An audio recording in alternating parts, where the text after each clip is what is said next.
Assalamualaikum dan salam syurgaku sayang. Bersama saya Al-Fairis Jumurin. Berita utama, kerjasama erat di antara Jawatankuasa Pengurusan Bencana Bahagian JPBB MIRI bersama dengan jabatan dan agensi di bawahnya telah banyak membantu dalam menangani pandemik COVID-19.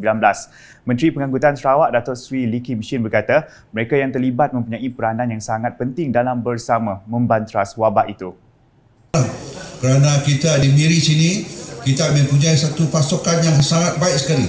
Semua agensi, semua jabatan, semuanya dapat bekerjasama erat. Itu yang memberikan kita dapat membanteras COVID MIRI ini dengan baik. Jadi saya berharaplah, walaupun sekarang nampaknya kita telah ke fasa keempat kerana buka sempadan, tetapi kita mestilah berwaspada. Kita masih belum lagi berjaya mengatasi COVID-19 ini. Beliau berkata demikian dalam majlis mengenang jasa ahli JPBB MIRI serta majlis berbuka puasa di Eastwood Valley Golf and Country Club MIRI pada Isnin. Dalam pada itu, Datuk Seri Lee yang juga Menteri Bertanggungjawab JPBB MIRI turut merakamkan penghargaan dan terima kasih kepada semua pegawai daerah, jabatan, agensi yang terlibat dalam membantu serta bekerjasama dengan JPBB MIRI. Majlis yang diadakan secara sederhana dan mematuhi prosedur operasi standard SOP pencegahan COVID-19 itu bertujuan meraihkan ketua jawatan yang telah bersara serta yang akan berpindah. Penganjuran majlis ini secara tidak langsung mengeratkan silaturahim semua ahli jawatankuasa JPBB MIRI di samping jadi satu platform untuk beramah mesra di antara semua jabatan dan agensi. Laporan seterusnya, masalah tekanan air rendah di 5 buah kampung di sekitar Dalat akan berakhir tidak lama lagi sebaik projek High Level Tank Tegup Dalat siap sepenuhnya. Projek yang menelan kos berjumlah 11.5 juta ringgit itu sudah mencapai 98.2% siap dan dijangka siap sepenuhnya sebelum penghujung April ini. Difahamkan kerja-kerja ujian dan tapisan juga akan dibuat akhir bulan ini. Ahli Dewan Undangan Negeri Dalat yang juga Menteri Pembangunan Wanita, Kanak-kanak dan Kesejahteraan Komuniti, Datuk Seri Fatimah Abdullah turun padang untuk meninjau projek itu pada Selasa. Sebaik siap, ia mampu menampung keperluan seramai 2,659 penduduk dari Kampung Medong Hulu, Medong Hilir, Medong Seberang, Kampung Kekan Seberang dan Kekan Proper. Terdahulu, Datuk Seri Fatimah telah mempengerusikan mesyuarat program penambahbaikan rumah miskin Sarawak MRP PPRMS N56 Dalat bertempat di Pusat Hikmat Dalat. Dalam mesyuarat tersebut, sebanyak 35 buah rumah telah diluluskan untuk dibaik pulih dengan kos sebanyak RM500,000. Untuk rekod, seramai 245 individu telah menerima bantuan tersebut dari tahun 2018 hingga 2021 dengan peruntukan keseluruhan sebanyak RM3 juta. Manakala pada sebelah petang, Datuk Seri Fatimah telah menghadiri majlis penyerahan zakat kepada 5 penerima golongan asnaf bertempat di Surau Al-Amin, Kampung Kekan, Dalat.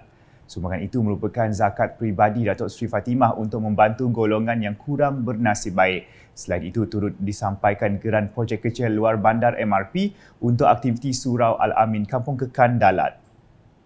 Selanjutnya, Ahli Dewan Undangan Negeri Kuala Rajang, Datuk Len Talif Saleh meneruskan program jelajah Ramadannya pada tahun ini dengan memberi sumbangan kepada 18 masjid dan surau di sekitar zon Sarike dan zon Tanjung Manis. Sumbangan berbentuk wang tunai yang diagihkan pada Selasa bertujuan membolehkan masjid dan surau mengadakan aktiviti untuk menyemarakkan lagi sambutan Ramadan kali ini.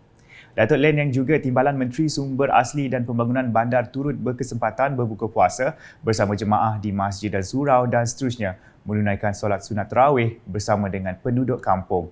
Sebelum itu, beliau juga mengagihkan buah kurma kepada penduduk di sekitar kawasan Kuala Rajang. Datuk Len dalam pada itu berharap semua jemaah mematuhi SOP yang telah ditetapkan dalam mengerjakan ibadah sepanjang bulan puasa ini. Perkembangan seterusnya di Bau. Sebanyak 46 projek dilaksanakan di kawasan Dewan Undangan Negeri Dun Tasik Biru membabitkan dana projek transformasi luar bandar RTP berjumlah keseluruhan RM5 juta. Menurut Timbalan Menteri Pengangkutan 2 merangkap Ahli Dewan Undangan Negeri Tasik Biru, Datuk Henry Ginep, daripada jumlah tersebut 17 projek dengan peruntukan berjumlah RM2.07 juta adalah di bawah Agensi Pelaksana Majlis Daerah Bau MDB, manakala 29 projek lagi di bawah Agensi Pelaksana Jabatan Kerja Raya JKR Bau dengan peruntukan RM2.93 juta. Beliau berkata demikian semasa mempengerusikan mesyuarat berhubung senarai kelulusan RTP bagi kawasan Dun Tasik Biru bagi tahun 2022 bersama Pusat Hikmat Dun Tasik Biru di Pejabat Daerah Bau pada Selasa. Katanya lagi, bagi cabutan undi RTP, Jawatan Kuasa Kemajuan dan Keselamatan Kampung JKKK, hanya kontraktor yang telah mencapai kemajuan 70% siap projek sahaja layak diberikan projek baru sejajar dengan garis panduan Kerajaan Sarawak. Sehubungan itu, beliau menggesa agensi pelaksana untuk mengenal pasti kontraktor tempatan yang mempunyai rekod kerja yang bagus dan mampu menyiapkan 3 atau 4 projek untuk terlibat dalam cabut undi RTP berkenaan. Manakala di Serian, dengan seramai 48 wakil daripada JKKK, badan kerajaan dan bukan kerajaan di kawasan Serian telah menerima geran peruntukan projek kecil luar bandar MRP. Sumbangan berjumlah keseluruhan RM538,300 tersebut telah disampaikan oleh Ahli Parlimen Serian, Datuk Sri Richard Riyod Jaim di Pichin pada Selasa.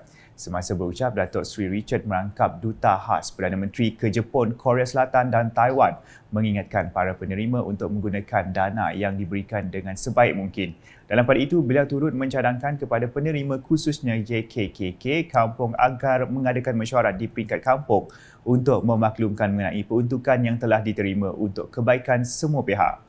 Balik dengan laporan COVID-19, Sarawak mencatatkan 415 kes positif baharu COVID-19 pada Rabu, melibatkan 27 daerah, menjadikan jumlah kumulatif meningkat kepada 301,085 kes.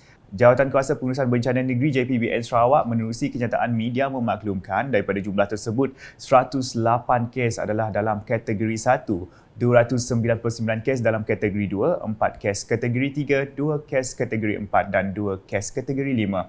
Daerah-daerah yang mencatatkan kes baharu adalah seperti berikut.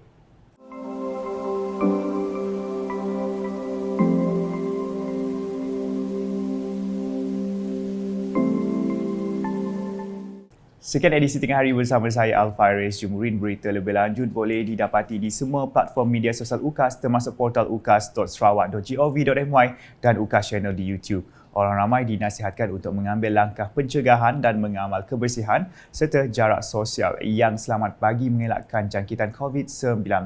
Salam UKAS.